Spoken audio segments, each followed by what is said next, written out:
"You sure you want to do this?" said a man, tan from years working in the sun. "I'm telling you, these hours suck, man."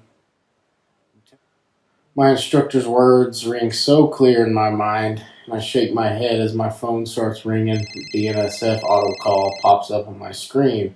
10:30 p.m. I leaned over to my bedside table, turned on the lamp, and picked up my ringing phone. It was time to go to work. As it turns out, though, this exact scenario happens quite a lot. And when you work at the railroad, you learn pretty quickly how to live off minimal or even no sleep at times. It's kind of funny that I ended up where I'm at, though. It's definitely not what I had planned. My name's John Myers, and that's what people call me, by my full name. Don't really know why, but it just seemed to stick. I'm 24 years old and have worked for BNSF Railway for about 2 years now. I haul everything from your Amazon packages to the food on your table and possibly the beer you drink. I take a lot of pride in that.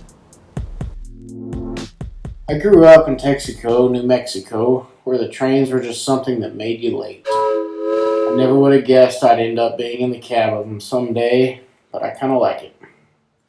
Little did I know, this little town, along with its eastern border town of Farwell, Texas, would shape every aspect of my life. I went through the phase, like many others, thinking I wanted to move far away from it someday. I thought the Border Patrol was calling my name, and that I was bound to live at the southern border in my adulthood. I could picture myself alone in the desert, standing toe-to-toe with El Chapo himself. Leave it to an invincible 18-year-old kid to think he's ready for that. That vision is actually the reason I chose criminal justice as my college major. Thankfully, a few significant decisions and that one significant girl kept that from becoming a reality.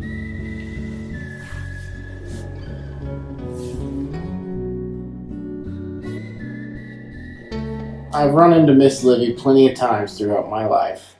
The Radke family, just down the road from my parents, had annual summer gatherings to celebrate the end of the school year throughout my middle school years. For several years, local kids would gather in the Radke's backyard and do the cha-cha slide, bad two-stepping to Alan Jackson. And even though we all probably looked pretty dumb, we felt pretty cool. The first time I remember meeting her, I was actually about to be a 7th grader, and I am not gonna lie, she was one of the hot 8th graders that there was no way I was going to try and interact with. She had a big bright smile, which I later came to find out was a family trait. She tossed her long golden blonde hair and she would laugh with her friends and do line dances. So I joined in a basketball game that was going on and gave all of my attention to it. In the 4th quarter of the game, when I was kicking ass, another girl comes up behind me, grabs my arm, and pulls me to the dance floor. I tell her I couldn't dance. She says she will teach me. As I fumbled my way through my first dance, I remember looking over at Livy and wishing I was dancing with her. In 2013, the Calvis family, another family I grew up close to, went out on a limb and opened up a dance hall in the middle of nowhere. They named it Alpo's Barn. Also happens to be another spot where I would continuously run into Livy over the years. There's definitely no basketball game that could steal my attention away this time, so I would always try and sneak a hello and a how are you her way anytime I got the chance. You had me at hello.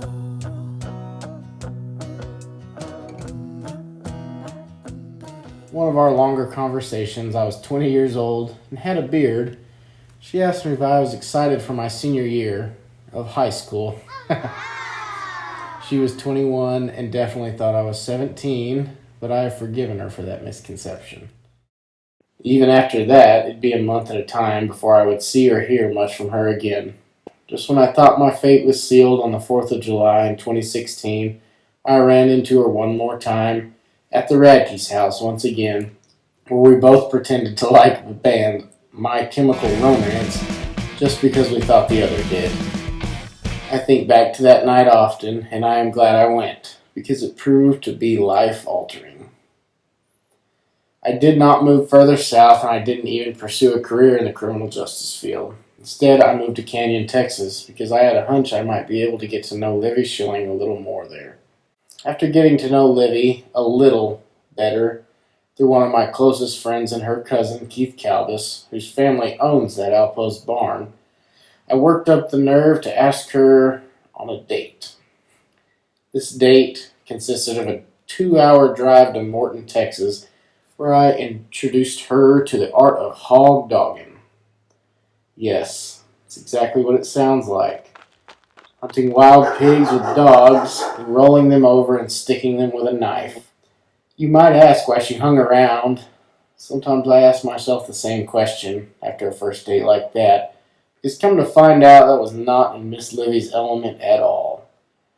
Nonetheless, the orchestration of God's person and God's timing for people's lives are evident, because here we are, almost 4 years later, and she is about to become Mrs. Myers.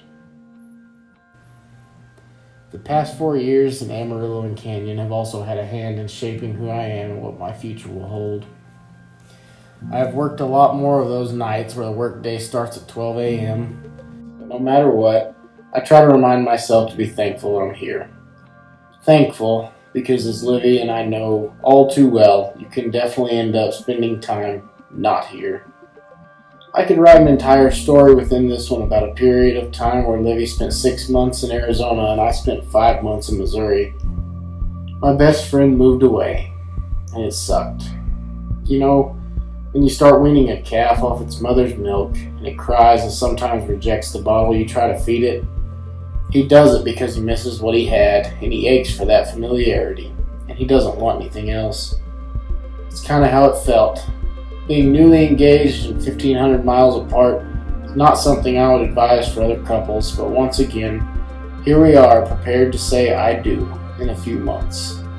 It doesn't faze us, and I am thankful for the strength and connection we were able to build during that time.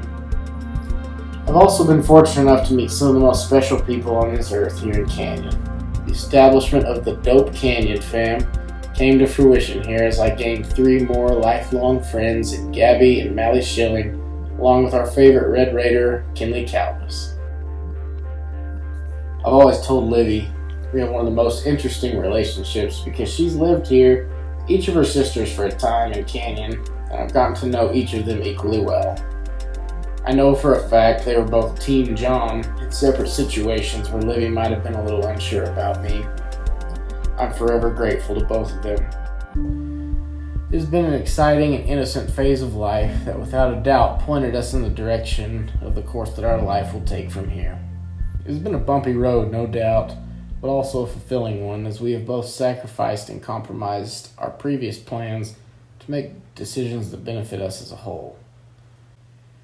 I have passed up on other jobs, and she has stepped into an extremely demanding career for the both of our benefits. What I have learned about Livy Schilling is that she is just like my own mama. She is capable of providing for and protecting herself, but she chooses to let me be a part of her story. To say the least, my dad and I both chose very well. It's kind of funny that a guy like me would end up with the opportunity to tell my story because I don't consider myself a scholar or an expert on much of anything. I'm 24 years old, and I hope that by the time I am 34, I will have learned a lot more about this world and hopefully how to contribute more to it. I will say that as of now, my first obligation before railroading, hunting, or really anything else is being a good man. The way I represent myself as a Christian, brother, son, and friend will be what I am remembered for most when I am gone. Nothing is black and white, and every situation is different.